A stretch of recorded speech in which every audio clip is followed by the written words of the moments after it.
Isang nakakaantik na kwento eng isang babaeng taga-Cuba na nagsimula eng bagong buhay sa Pilipinas. Nagulat ka na ba sa presyo nga bilihin habang namimili? Ako rin. Minsan, kinuha ko ang isang damit na nagustuhan ko sa isang department store at halos mapatigil ang aking pahinga nang makita ko ang presyo. Siyempre, para sa ilan, ang halagang iyon ay maaring hindi malaki. Pero para sa akin, para itong isang kwento mula sa ibang mundo. Ganito rin ang naramdaman. NG Bida, sa ating kwento ngayon, siya ay isang babaeng isinilang sa isang maliit na nayon nga manging isda sa Cuba. Ang bawat araw ng kanyang buhay ay punong ng kawalan ng katiyakan, ngunit hindi siya kailanman nawalan ng pag-asa. Naglakbay siya patungo sa Pilipinas sa paanyaya ng isang binatang Pilipino na aksidente niyang nakilala. At nanginig pa ang kanyang makamay nang tumanggap siya ng perang panggastos mula rito. Bukod pa rito, natigilan siya sa pagkabigla habang hubot-hubat na sumusubok ang damit ayon sa mungkahi nito. Ano nga ba talaga ang nangyari sa kanya? Pakinggan natin ang kwento mula mismo sa kanya. Kumusta? Ako si Maria. Isinilang ako sa Santa Maria del Mar, isang maliit na nayon ingga mangging isda sa Cuba. Lahat ing ala-ala ko nung bata pa. Ako ay nasa isang lumang bahay sa burol na nakatano sa asul na dagat. Kahit na may mga pader na natutuklap ang pintura at bubong na may mga butas ang aming bahay, ito ang pinakamainit na lugar sa mundo para sa akin. Ang aking ama ay isang manging isda, habang ang aking ina naman ay nakbukas ngang isang maliit na tindahan ng prutas sa palengke nga aming nayon. Bilang panganay, lagi kong inalagaan ang aking mga kapatid, kaya't lumaki akong may mataas na responsibilidad. Tulad ang ibang nga bata sa nayon, lumaki akong naglalaro sa tabi ang dagat. Pagkatapos ang klas, madalas akong tumatakbo patungo sa dagat upang gumawa ang emga, kastilyong buhangin o mangolekta ang emga kabibe kasama ang aking mga kaibigan, ngunit unti-unting lumala ang kalagayan ng aming pamilya. Hindi na naging matatak ang pangingisda ng aking ama at humina ang benta sa tindahan ng aking ina. Madalas kong marinig ang mahinang pag-away ng aking magulang tuwing gabi, ngunit palagi kong pinapakalma ang aking mga kapatid at sinasabing magiging mas mabuti ang bukas. Sa edad na 19, kinailangan kong huminto sa pag-aral upang magtrabaho sa isang maliit na hotel sa aming nayon. Natuto ako ang Ingles sa sarili kong pagsisikap sa pamamagitan ng pakikipakusap sa amga dayuhang turista. May mga araw na pagod ako at gusto ko na lang humiga sa kama, ngunit kailangan kong magtiis para sa aking pamilya. Lumipas ang 3 taon, ako'y 20 taong gulang na at nagsimulang magkaroon ng mas malalaking pangarap. Maria, masyadong malaki ang kakayahan mo para manatili lang dito. Dapat mong ipakita ang iyong talento sa mas malawak na mundo. Ang nga salitang iyon ni Ginoong Rosa, ang manager ng hotel nun, ang nagpabago sa aking buhay magpakailanman. Sa tulong ni Ginong Rosa, nakipag-ugnayan ako sa isang tour company sa Barcelona, Espanya at nakapasa sa interview. Nang sabihin ko sa aking nga magulang na pupunta ako sa Espanya, umiyak ang aking ina ngunit mahigpit na hinawakan ang aking kamay. Matagal mo nang pinangarap ito, hindi ba? Sige, tuparin mo ang iyong nga pangarap. Sa unang araw ko sa Espanya, pakiramdam ko ay hindi ako makahinga. Ang mararangyang gusali at abalang kalyenge, Barcelona ay higit na ang grande kaysa sa aking inaakala. Nakahanap ako ng isang maliit na silit na maupahan at nagsimulang magtrabaho bilang isang tour guide. Sa simula, nahirapan akong makitungo sa amga hindi pamilyar na turista, ngunit hindi nagtagal ay naka-adjust din ako. Tuwing umaga, maaga akong gumigising upang salubungin ang nga turista at ipaliwanag ang kasaysayan at kultura eng lungsod na naging aking pang-araw-araw na gawain. Tuwing araw eng sahod, palagi kong ipinapadala muna ang pera sa aking pamilya sa Cuba. Matapos kong ipadala ang pambayad sa matrikula ng aking mga kapatid at panggastos eng aking mga magulang, kaunti na lang ang natitira sa akin, ngunit nakakaramdam akong kamamalaki. Minsan, nakahiga ako sa kama ng mag-isa at naisip ang kalangitan na puno nga bituin sa Cuba. Ngunit agad din, akong bumabalik sa realidad at naghahanda ang plano para sa tour bukas. 2 taon ang lumipas at naging biasa akong tour guide na alam ang bawat sulok nga Barcelona. Isang araw, gayang gadati, ginagabayan ko ang isang maliit na grupo nga maturista sa Gothic Quarter. Habang papunta kami sa dalampasigan sa isang magandang araw ng taksibol. Magino at ginang, kung susundan ninyo ang daang ito, mararating natin ang Barceloneta Beach. Dati itong isang nayon nga manging isda nong ika-19 na siglo. Habang nagpapaliwanag ako, napansin eng aking nga mata ang isang lalaki. Mag-isa lang siya, hindi tulad eng ibang turista at abala sa kanyang kamera. Mayroon siyang itim na buhok, mabait na mga mata, at may itsura ng isang Pilipino.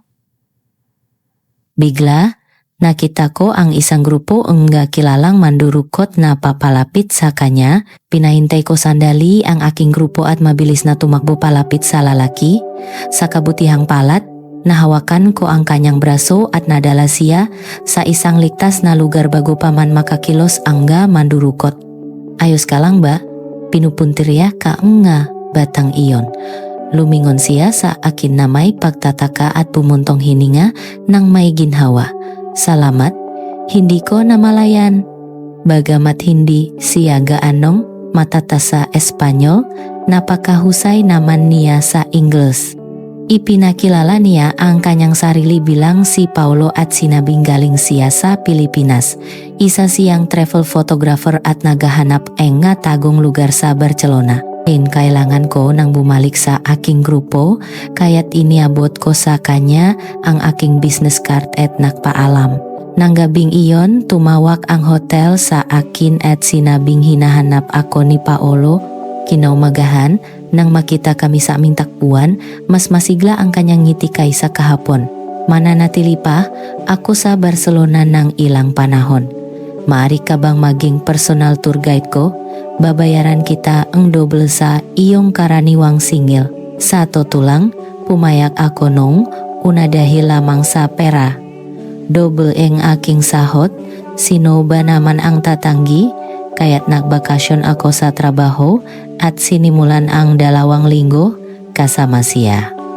Espesyal, si Paolo. Iba siya sa ibang mga turista dahil tunay siyang interesado sa lungsod at sa kultura nito. Maingat siyang nakikinig sa aking paliwanag at madalas magtanong nga malalalim na katanungan. Pumunta kami sa mga eskinita na hindi madalas puntahan nga turista at sa maliliit na kainan na mga lokal lang ang nakakaalam. Habang lumilipas ang panahon, lumalim ang aming magapag-uusap.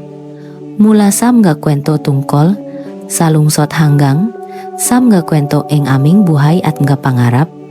Ikinuwento ko ang aking pagkabata sa Cuba, ang dahilan kung bakit kinailangan kong pumunta sa Espanya para sa aking pamilya, at ang aking pangarap na makaroon ng mas magandang buhay balang araw. Ikinuwento naman ni Paolo ang kanyang buhay sa Pilipinas, ang kanyang hilig sa fotografiya, at ang kanyang pangarap na maglagbay sa buong mundo upang idokumento ang iba't ibang kultura. Lumipas ang halos 1 linggo at nagsimulang magbago ang aming relasyon. Isang binata at isang dalaga sa isang mainit na bansa, nakadikit ang aming balat at nagkaroon ang kislap. Naging higit pa kami sa magkaibigan Maka sama kaming tumatawa, nagbabahagi ng pakain, at kung minsan ay nakikiniksam nga alalahanin ng isa't isa. Unti-unting tinunaw mainit na ngiti at pag-alaga ni Paulo ang aking puso. Isang gabi, habang nakaupo kami sa isang maliit na kafe sa tabi ng dagat, umiinom ang alak at pinapanot ang paglubog ng araw, dahan-dahang ipinatong niya ang kanyang kamay sa aking kamay. Maria, napakasaya ko kapag kasama kita. Sa sandaling iyon, bumilis ang tibok ng aking puso. Sa unang pagkakataon, inamin ko sa sarili ko na ang aming relasyon ay higit pa sa isang tour guide at isang turista. Nang gabing iyon, naganap ang aming unang halik sa ilalim ng liwanag ng buwan ang Barcelona. 2 taon mula sa makaibang mundo ang nagmamahalan. Sa amga na titirang linggo, ginalugat namin ang lungsod sa araw at nahanap ng ginawa sa yakap ng isa't isa sa gabi. Sa gitna ng mainit na kapaligiran ng Espanya, mabilis na lumalim ang aming puno ang pagnanasang pag-ibig. Habang papalapit ang araw ang pag-alis ni Paulo, lalong bumibigat ang aking puso. Sa huling araw sa airport, mahigpit niyang hinawakan ang aking kamay. Ayokong matapos dito ang ating pakikita. Gusto kong manatiling nakikipag-ugnayan sa iyo. At doon nagsimula ang aming long distance relationship. Gabi-gabi kaming nagfi-video call apang magbahagi ing mga pangyayari sa aming araw at sa mga katapusan ing linggo nag-usap kami ng maraming oras. Sa simula, may pagkakaiba sa oras at hadlang sa wika, ngunit tinulungan kami ang pag-ibig na malampasan ang lahat. Habang kami nasa long distance relationship, tapat kong ikinukwento kay Paulo ang aking pang-araw-araw na buhay. Ngunit minsan, may mga bagay na mahirap sabihin. Isang beses, isang mayaman at matandang turista ang lumapit sa akin ng higit sa nararapat. Ipinatong niya ang kanyang kamay sa aking baywang at inanyayahan akong makipakita ng pribado. Mariin akong tumanggi. Ngunit nang ikuwento ko ito kay Paulo, ng gabing iyon, nagbago ang kanyang tono. Maria, ayos ka lang ba? Nag-aalala ako sa iyo na mag-isa ka sa ganyang sitwasyon. Sana'y nasa tabi mo ako. Naramdaman ko ang kawalan ing magawa sa kanyang boses. Taramdaman ko ang kawalan ing magawa sa kanyang boses. Isang araw, ikinuwento ko sa kanya na ilang araw na akong hindi nakakain ng sapat dahil matapos kong magpadala ang para sa aking pamilya, palagi akong nagtitipid sa katapusan ang buwan. Pagkatapos ing araw na iyon, kapag nakikita ni Paulo ang aking muka at napapansin niyang pumapayat ako, nagsimula siyang magpadala ing maliit na halaga ing pera. Hindi ito regalo, isipin mo na lang na sabay tayong kumakain. Sinubukan kong tumanggi, ngunit naramdaman ko ang kanyang tapat na pag-aalala. Habang lumilipas ang panahon, lalong nag-aala si Paulo sa aking kalagayan. Ang pagtatrabaho ko ng gabi, ang kung minsay pag-uwi sa hindi ligtas na oras, at ang pagiging mag-isa kapag may sakit, ang kanyang tingin sa video call ay lalong nagiging puno ng pag-aalala. Isang gabi, nilanat ako ng mataas at nakasakit ng malubha. Tinawagan ko si Paulo. Kinausap niya ako sa telepono buong gabi para pakalmahin ako.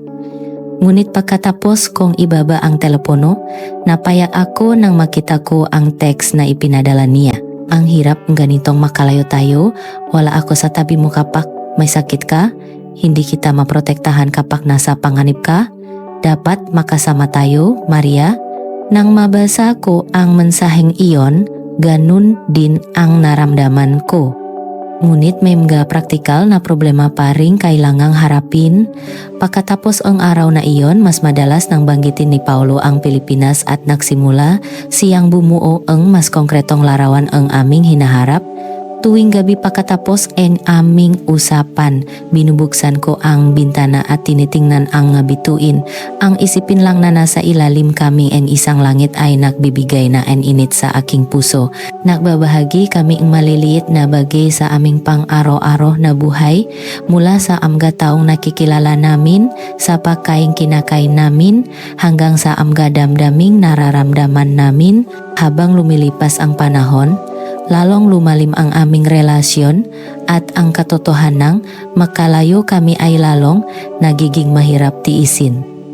Ilang buwan matapos, neming simulan ang aming long distance relationship, mas masigla ang boses ni Paulo kaysa karaniwan.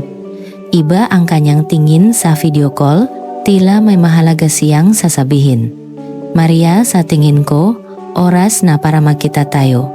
Puwede ka bang pumunta at manirahan kasama ko sa Pilipinas? Siyempre, magpapakasal tayo. Ang salitang iyon ay halos makapagpatigil sa aking paghinga. Hindi ako makapagsalita sandali. Sabay-sabay na dumating ang pakiramdam ng pananabik at takot. Ang Pilipinas ay isang bansang sa mapa ko lang nakita. Hindi ko alam ang wika o kultura. Gaano ko man kagustong pumunta. Nagsimulang pumasok sa isip ko ang praktikal na problema. Paano kukuha ang visa? Magkano ang gastos? Paano ako mabubuhay sa Pilipinas? Napansin ni Paulo ang aking pag-aalala. Nangako siyang aayusin niya ang lahat, mula sa pag-apply ng visa hanggang sa tiket sa eroplano. Siya na raw ang bahala sa lahat. Noong una, nakalinlangan akong tanggapin ang alok niya dahil sanay akong magtrabaho para sa sarili ko. Ngunit nang makita ko ang sinseridad sa kanyang nga mata, nagpasya akong tanggapin ang kanyang damdamin.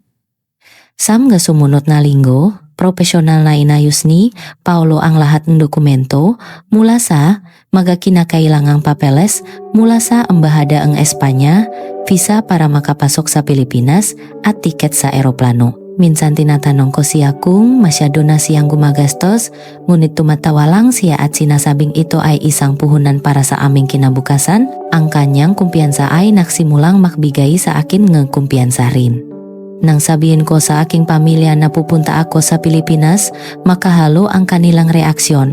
Umiyak ang aking ina dahil sa pag-aalala, habang tahimik namang tumango ang aking ama. Ang aking mga kapatid ay nagtatanong tungkol sa Pilipinas.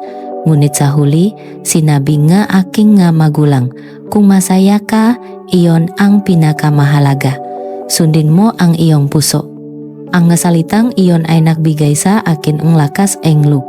Sa aking huling araw sa Espanya, nagpaalam ako sa aking mga kasamahan sa trabaho, kapwa mga tour guide na nakasama ko sa loob ng 2 taon, mga empleyado ng hotel at may-aring cafe na madalas kong puntahan. Lahat sila ay bumati sa akin para sa aking bagong simula. Pagkasakay ko sa eroplano, nagpaalam ako sa aking nakaraang buhay. Naglakbay ako patungo sa isang hindi kilalang bansa na may halong takot at pananabik. Pagkatapos NG mahabang biyahe, nakarating ako sa Ninoy Aquino International Airport. Paglabas ko sa arrival gate, pagod, nakita ko si Paulo na nakatayo at may hawak na isang buket ng bulaklak. Sa sandaling iyon, nawala ang lahat ng aking pagod. Ang kanyang mukha na muli kong nakita pagkatapos ng ilang buwan ay mas malinaw at mas mainit kaysa sa video call. Nang nasa kanyang nga yakap na ako, napagtanto kong ito ay totoo. Maligayang kaarawan, Maria. Doon ko naalala na kaarawan ko pala ngayon. Naging abala ako sa paghahanda, sa paglalakbay at pagsakay sa eroplano, kaya tuluyan ko nang nakalimutan. Nang tingnan ko siya nang may pagtataka, ngumiti si Paulo nang mapaglaro. Sinadya kong i-book ang tiket mo sa araw ng iyong kaarawan. Gusto kong maging espesyal ang unang araw mo sa Pilipinas. Ang salitang iyon ay nakakaantig sa puso. Muli akong humanga sa kanyang pagiging maalahanin. paglabas namin eng airport, unang beses kong nakita ang Pilipinas at ako'y namangha. Ang nga tao masiglang gumagalaw, ang nga abalang kalsada, at ang nga modernong gusali, lahat ay bago at nakakagulat. Ang bayahe papasok sa Maynila sa kotse ni Paulo ay parang paglalakbay sa isang lungsod na hindi natutulog. Ang matataas na gusali at mga neon sign na naknining kahit sa gabi ay puno pa rin ang buhay. Nagmamaneho si Paulo habang ipinapaliwanag ang mahahalagang lugar na nakikita sa labas ng bintana.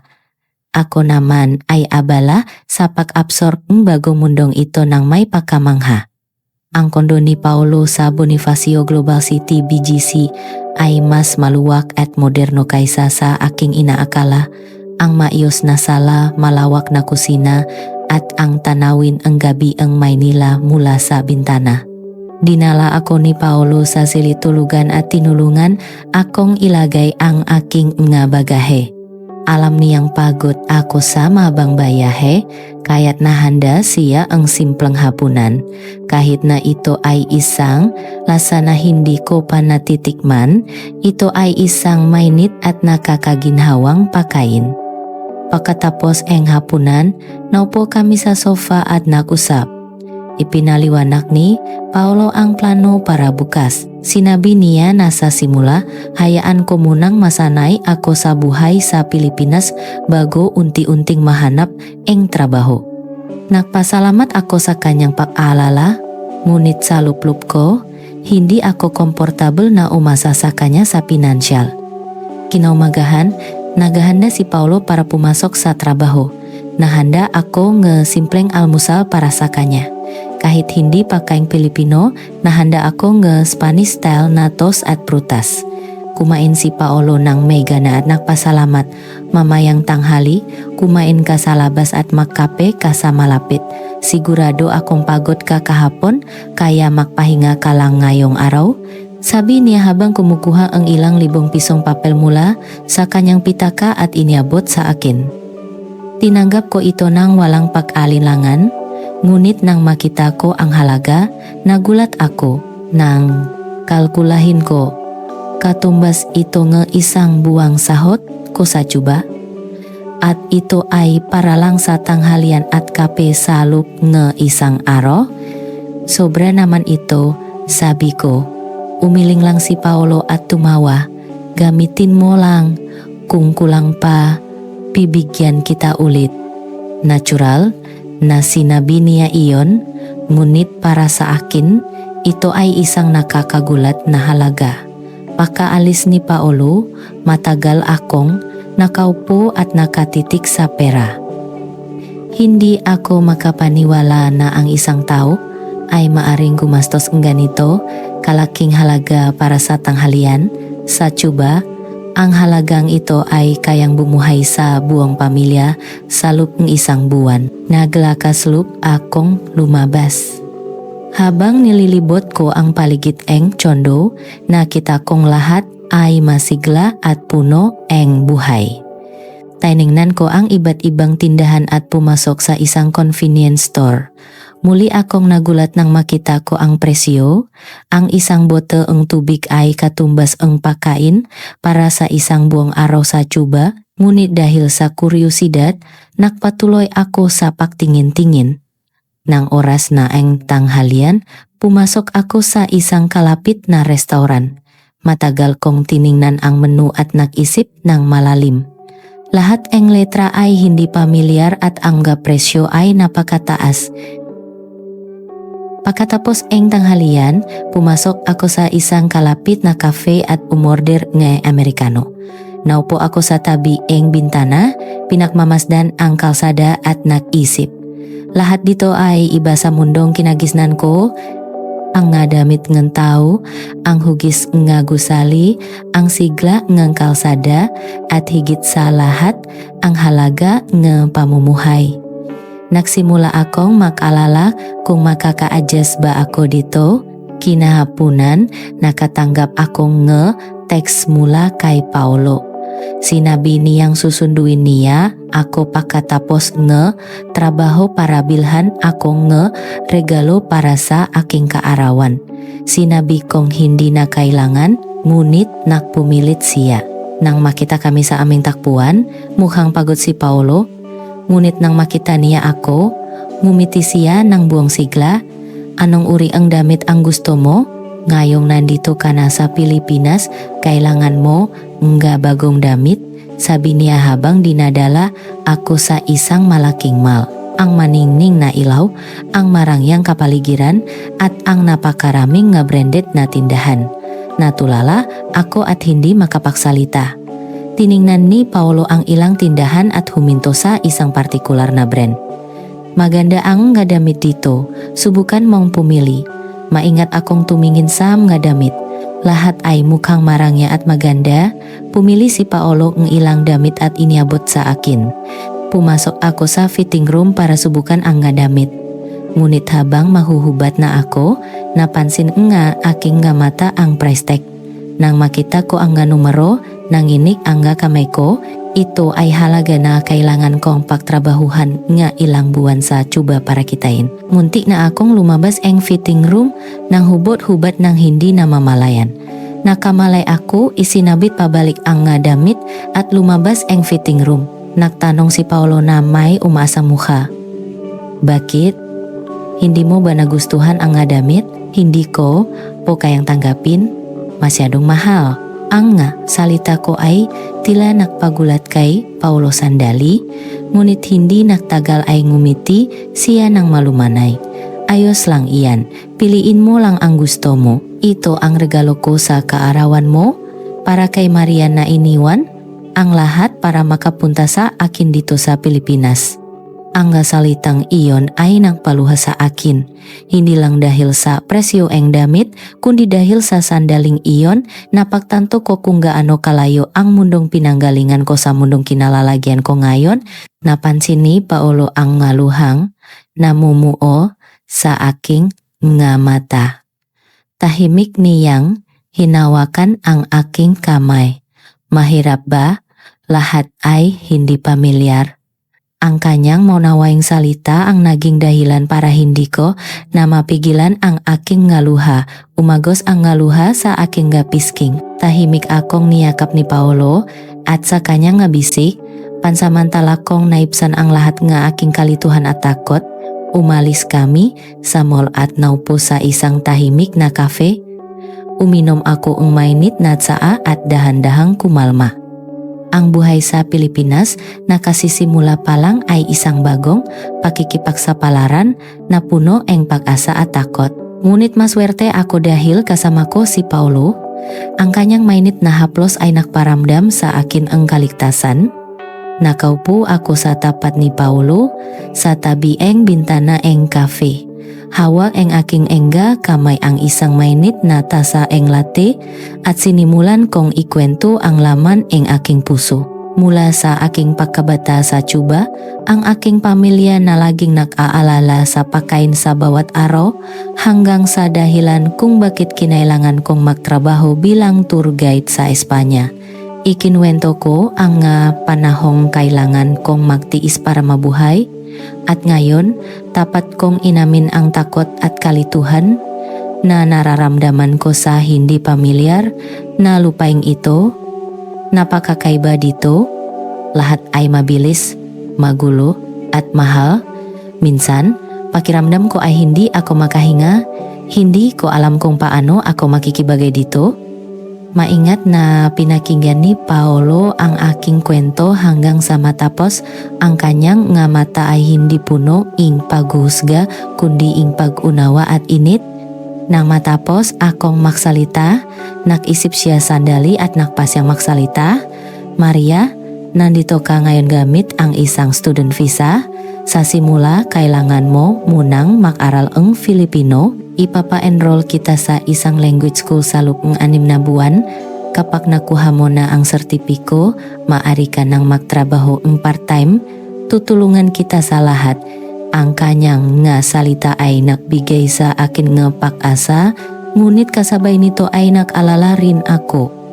kailangan pang mahintay ang 6 na buwan, ang isipang kailangan kong umasa sa kanya sa financial ay nagparamdam sa akin ang hindi komportable, ngunit hinawakan ni Paulo ang aking kamay na parabang nababasa niya ang aking isip.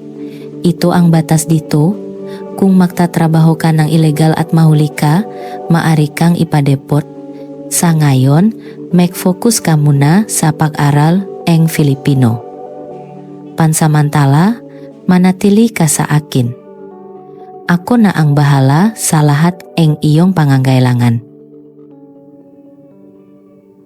Kahit ang simpleng pagbatiing magandang umaga ay hindi pa rin pamilyar sa akin, ang gaaralin na nagsimula sa alpabeto, nga patinig, at nga adiin ing wikang Filipino ay mas mahirap kaysa sa aking inaasahan, lalo na ang pagbikas at ang komplikadong mga diin. Kailangan kong magsikap ng husto para maiba ang pagkakaiba ang mataas at mababang tono hanggang sa halos mamilipit ang aking dila.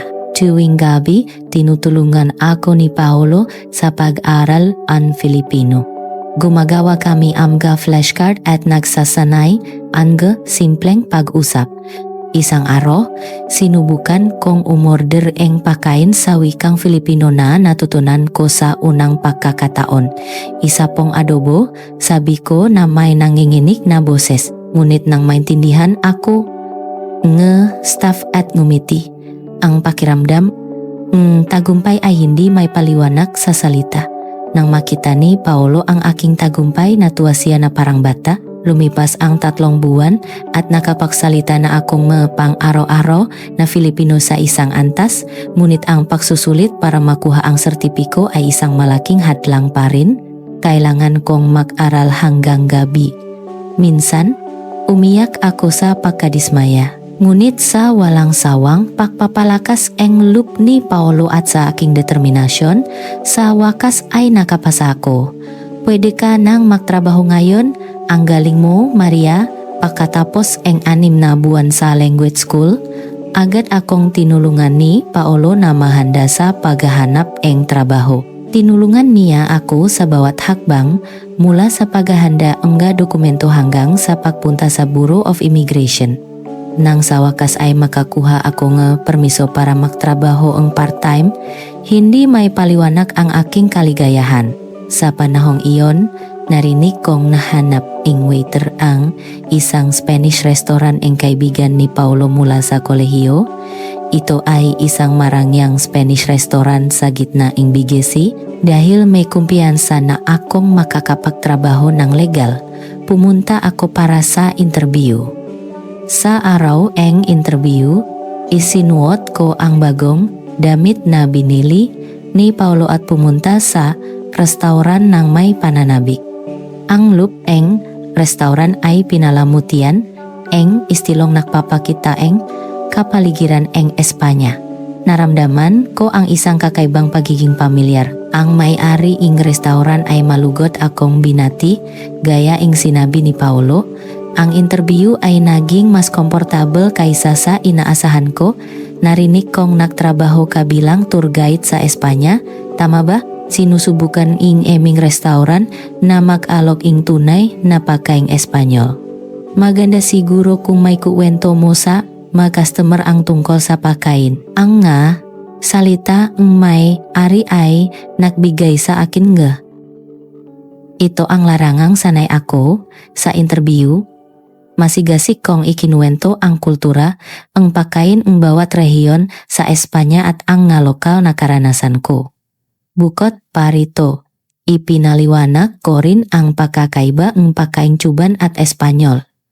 Naging interesado ang may-ari sa aking nga kwento at agad akong tinanggap.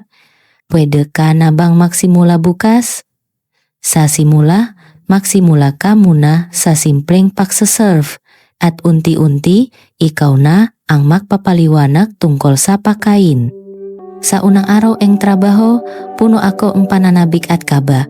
Karamihan sa ibang nga empleyado ay Pilipino, ngunit mayroon ding isang Espanyol na chef sa kusina. Lahat sila ay malugot akong tinanggap. Kahit may hadlang sa wika, nakakaunawaan kami sa pamamagitan ng aming parehong interes. Ang unang ilang araw ay mahirap. ang paraan eng serbisyo eng emga Pilipino, ang nga gusto eng customer, ang pagpapaliwanag sa menu, lahat ay bago, maraming beses akong nakamali, maling order, natapong inumin, o hindi maintindihan ang tanong sa Filipino. Tuwing nangyayari iyon, lumalapit ang ibang empleyado para tumulong at ang may-ari ay matiyagang nanunot. Pagkatapos eng trabaho, pag-uwi sa bahay, ikinukwento ko kay Paulo ang lahat eng nangyari sa araw na iyon. Minsan umiiyak ako sa pagkadismaya, ngunit laging nasa tabi ko si Paulo, tinuturuan niya akong nga simpleng ekspresyon sa Filipino at nagsasanay kami nga salitang madalas gamitin sa restauran. Dahan-dahan lang, nagpakita ka ng malaking katapangan. Sa tulong ing pagpapalakas ing look ni Paulo, unti-unti akong lumago araw-araw. 2 linggo ang lumipas at nasanay na ako sa mga pangunahing gawain sa pagsaserve at nakakapag-usap na ng simple sa mga customer. Nagustuhan ing may-ari ang paraan ing pagpapaliwanag ko sa menu sa wikang Espanyol, lalo nakapag nakukwento ako ing nga lokal na karanasan sa mga customer na interesado sa pagkaing Espanyol. Napakaganda ang kanilang reaksyon. 1 buwan ang lumipas at dumating ang araw ing sahot. Iniabot sa akin ang may-ari ang isang sobre at sinabing, "Salamat sa iyong sipak." Habang pawi, mahigpit kong hawak ang sobre. Ito ang aking unang sahot sa Pilipinas na pinahirapan ko. Pagdating sa bahay, ipinakmalaki ko ito kay Paulo. Nang buksan ko ang sobre at makita ang halaga, hindi ako makapaniwala sa aking mata.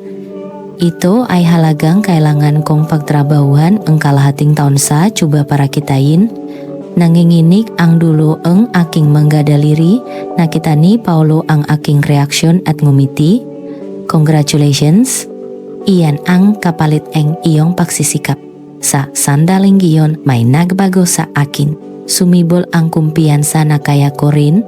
Kung dati ay umaasa ako sa iba, ngayon ay nararamdaman kong may lakas na akong tumayo sa sarili kong nga paa. Nagpasya akong ipadala ang isang bahagi ng aking sahot sa aking pamilya sa Cuba. Nagsulat ako ng liham na detalyadong nakukwento tungkol sa aking buhay at trabaho sa Pilipinas. Lalong naging masaya ang trabaho sa restauran. Lumawak ang aking tungkulin. Nakasali ako sa pagbuo eng mga bagong menu at pag-organisa eng mga Spanish wine tasting event. Pinahalagahan eng may-ari ang aking nga opinyon at ito ay nakadagdag sa aking pagpapahalaga sa sarili. Bukod pa rito, lalong gumaling ang aking kasanayan sa wikang Filipino. Natututo ako eng nga bagong ekspresyon tuwing nakikipag-usap ako sa mga customer at pagkatapos eng trabaho, tinutulungan ako ni Paulo sa pag-aral. Lumalim din ang aking relasyon sa mga kasamahan sa trabaho. Nung una, may distansya dahil sa pagkakaiba sa kultura at wika, ngunit habang lumilipas ang panahon, mas nakaintindihan kami. Lalo na si Nena na kasama ko sa team, marami siyang itinuro sa akin tungkol sa kulturang Pilipino mula sa mga kaugalian sa pagkain hanggang sa mga sikat na palabas sa TV. Mabilis akong naka-adjust sa buhay sa Pilipinas. Nang matanggap ko ang aking pangalawang sahot, nagpasya akong bilhan ang aking sarili eng isang maliit na regalo, isang magandang scarf na matagal ko nang tinitingnan.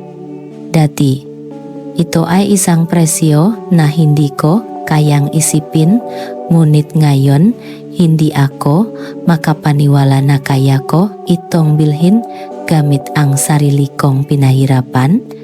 Tuwing isinusuot ko ang scarf at tumitingin sa salamin, napagtatanto ko kung gaano na ako kalaki ang inunlat. Mga 3 buwan matapos akong magsimulang magtrabaho, naging mahalagang miyembro na ako ang restauran. Tuwing may bagong menu, hinihingi nila ang aking opinyon at tinuturuan ko rin ang nga simpleng ekspresyon ang nga empleyadong gustong matuto ng Espanyol.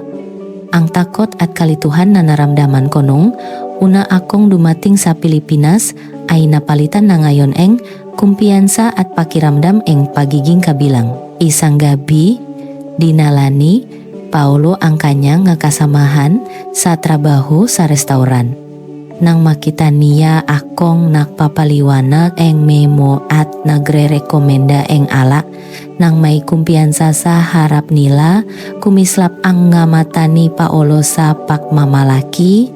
Habang pawi kami pagkatapos eng trabaho, hinawakan ni Paulo ang aking kamay. Ang galing mo talaga. Hindi ko akalain na ganito kakabilis maka-adjust at umunlad. Ang kanyang masalita ay nakpainit sa aking puso. Hindi lang tungkol sa pakita ang pera, ngayon nararamdaman ko na ang aking halaga ay kinikilala.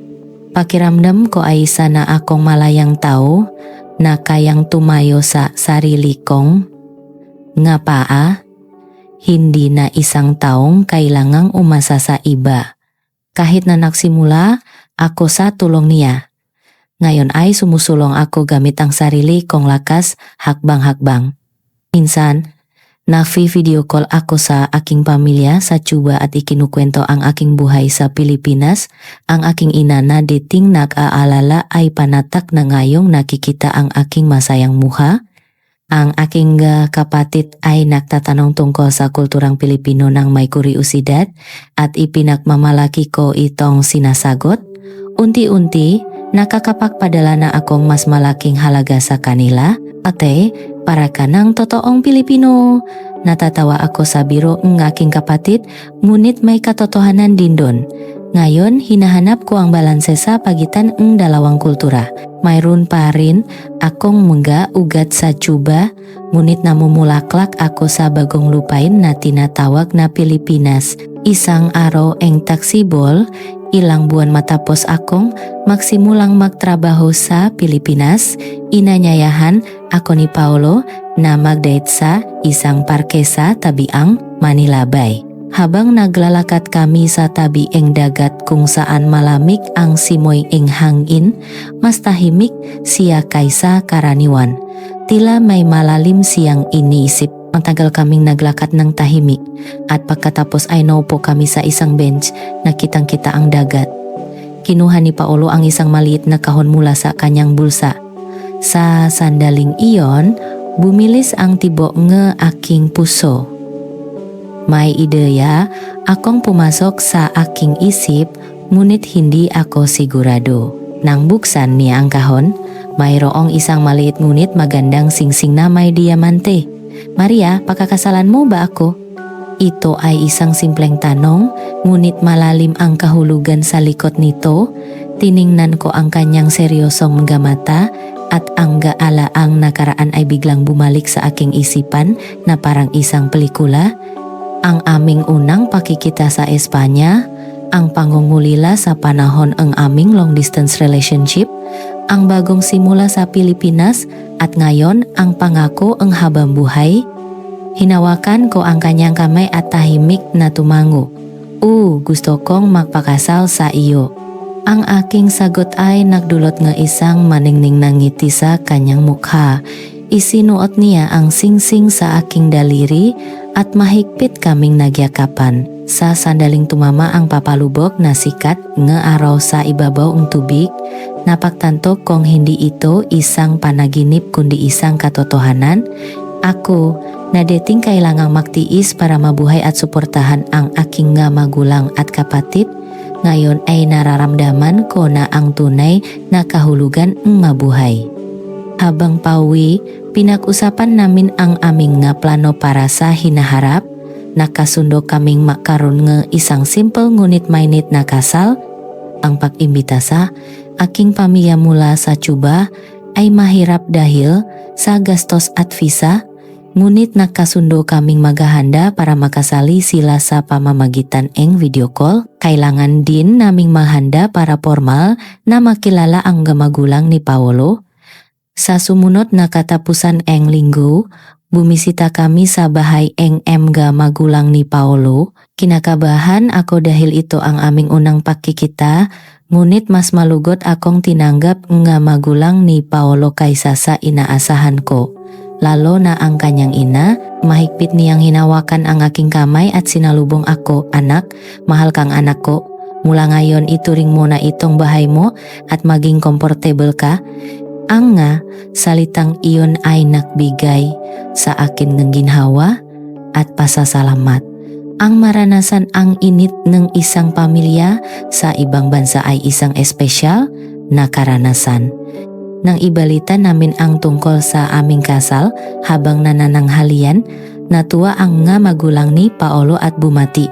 Tahimik na ngumiti ang kanyang ama at nakalok ng isang tagay. Samantala, namula ang mata ang kanyang ina. Sana'y maging maligaya kayong dalawa, manatili kayong magkasama at magmahalan ng matagal.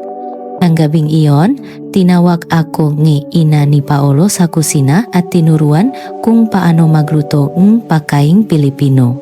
Mula sa paggawa ng sinigang na hipon hanggang sa pagluluto ng adobong manok, kahit hindi kami lubos na makaintindihan sa wika, ito ay isang sandali kung saan nakaunawaan kami sa pamamagitan ng pagluluto. Natutunan ko ang ibang paraan ng komunikasyon habang sinusunod ang turo ng kanyang ina. Ang pahahanda sa kasal ay mas mabilis kaysa sa inaasahan ko. Ang tradisyon sa kasal ng Pilipinas ay iba sa Cuba. Maraming seremonya na hindi ko pa naririnig. Ngunit sa tulong ni Paolo at ang kanyang pamilya, pati na rin ang aking magkasamahan sa restauran, unti-unti kong naihanda ang lahat. Nang isuot ko ang isang modernong Filipiniana at tumayo sa harap ng salamin, namo ang luha sa aking mata. Ang dalagang lumaki sa isang maliit na nayon ang mangingisda sa Cuba ay isa na ngayong nobya sa Pilipinas. Gabi bago ang kasal, nag-video call ako sa aking pamilya sa Cuba. Umiyak ang aking ina nang makita ako sa aking damit pangkasal. Ipinahayag ng aking ama ang kanyang damdamin na hindi niya karaniwang ginagawa at bumati. Ang aking nga kapatid ay tuwang-tuwa at maraming tanong. Ipinakilala ko si Paolo sa kanila at sinabing maari silang sumali sa kasal bukas sa pamamagitan ng video call. Masaya akong makita kang masaya, anak. Kahit wala ako sa tabi mo, nararamdaman kong nakahanap ka ang mabuting tao. Ang nga salita ang aking ina ay nakpayak sa akin. Kahit malayo kami sa isa't isa, makalapit ang aming nga puso. Pagkatapos tawagi, sumangdaw ako kay Paolo at matagaw na umiyak. Tahimik lang niyang hinahaplos ang aking likod. Sa araw ng kasal, lahat ay parang isang panaginip. Sa isang maliit ngunit magandang lugar, nagtipon ang pamilya at mga kaibigan ni Paolo at ang aking mga kasamahan sa trabaho. Bukod pa rito, nasa screen ng laptop ang aking pamilya mula sa Cuba. Ito ay isang sandali kung saan ang dalawang makaibang mundo ay nakugnay bilang isa. Nang sabay naming binikas ang aming panata, naramdaman kong ito ang simula ng isang bagong kabanata sa aking buhay. Nagpasya kaming mag-honeymoon sa Palawan. Kahit nasa Pilipinas pa rin, ito ay isang lugar kung saan mararanasan ang magandang kalikasan at ibang kapaligiran. Habang nakatingin sa dagat, naalala ko ang dalampasigan sa Cuba. Ngunit ngayon, mas malaki ang aking pasasalamat kaysa sa pangungulila.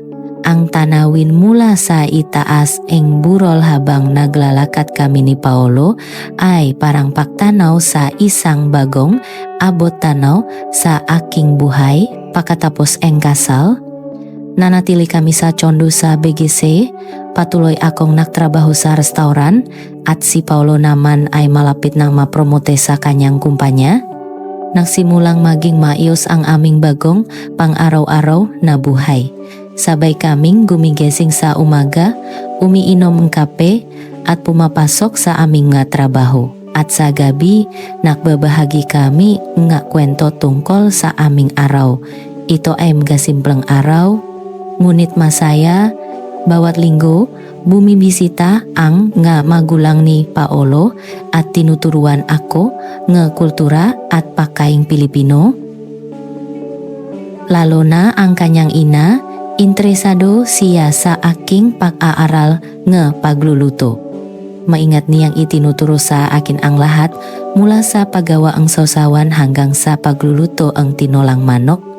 Noong una, hindi pa ako gaanong magaling, ngunit habang lumilipas ang panahon, gumaling ang aking ngaluto. At tuwing nakikita kong kumakain, si Paulo ang aking luto ng may gana, nakakaramdam ako ang pagmamalaki. Mas masarap ang adobong luto ni Maria kaysa sa luto mo, Ma. Ang biro ni Paulo ay nagpatawa sa kanyang ina at hinaplos ang aking balikat. Sa sandaling iyon, naramdaman ko ang init na parabang tunay na akong bahagi ng pamilya. Sa bagong pamilyang ito na nagsimula sa ibang bansa, natakpuan ko ang pakiramdam, pagiging kabilang at katatagan. Ilang buwan matapos ang aming kasal, nagmungkahi si Paulo ang isang bagong ideya. Iminungkahi niyang imbitahan ang aking pamilya mula sa Cuba na pumunta sa Pilipinas. Akala ko'y mahirap dahil sa gastos at visa.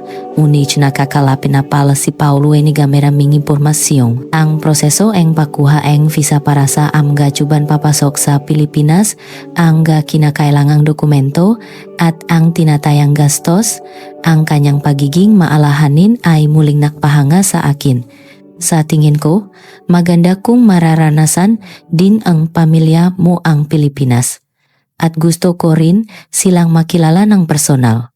Ang kanyang alok ay nagpasaya sa akin hanggang sa puntong pagluha.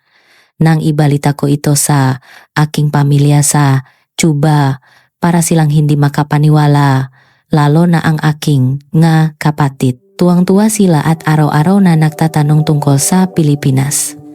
Inayos namin ni Paulo ang bawat hakbang mula sa pag-apply ng visa hanggang sa pag-book ng mga tiket. Kahit hindi madali ang proseso, ang isipang makikita ko ang aking pamilya ay nakbigay sa akin ng lakas ng loob. Samantala, ang aking tungkulin sa restaurant ay patuloy na umuunlad.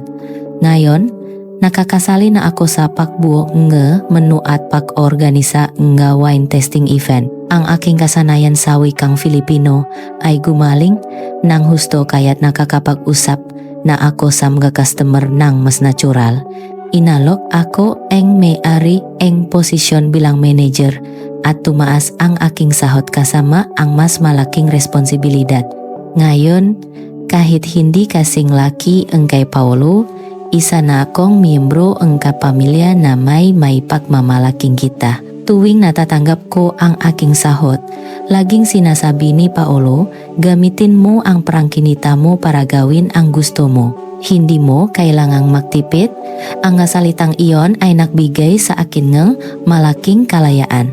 Naramdaman ko ang kalayaang pinansyal na hindi ko kailanman inakala. Sa prang naipon ko, nakatulong ako sa isang bahagi ng gastos sa paglalakbay ng aking pamilya papuntang Pilipinas na isang malaking pagmamalaki para sa akin.